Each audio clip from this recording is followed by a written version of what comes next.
Wanita berinisial WH, 48, meregang nyawa usai digigit dan dililit ular piton sepanjang 6 meter di Kabupaten Muna Barat, Mubar, Sulawesi Tenggara, Sultra. Peristiwa tragis yang menewaskan petani perempuan ini terjadi di Desa Umba, Kecamatan Apanokusambi, Kabupaten Mubar, Provinsi Sultra, Senin, 13 Juli 2026, petang. Ular piton atau ular sanca yang memangsa korban pun dibunuh suami dan anak WH masing-masing berinisial LA dan LE. Keduanya lah yang pertama kali menemukan korban dililit ular reptil pembeli tak berbisa dari famili Pitonidae tersebut.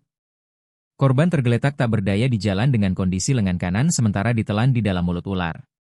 Kemudian LA dan LE membunuh ular tersebut dengan parang, kata Kepala Kepolisian Sektor, Kapolsek, Kusambi, Ibtu Rusman, dalam keterangannya kepada tribunnews.sultra.com, Selasa, 14 Juli 2026. Namun nyawa korban tak terselamatkan, meninggal dunia di lokasi kejadian.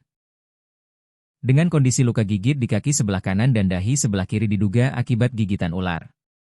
LA kemudian membawa jasad sang istri, berboncengan 3 dengan anaknya LE menggunakan sepeda motor.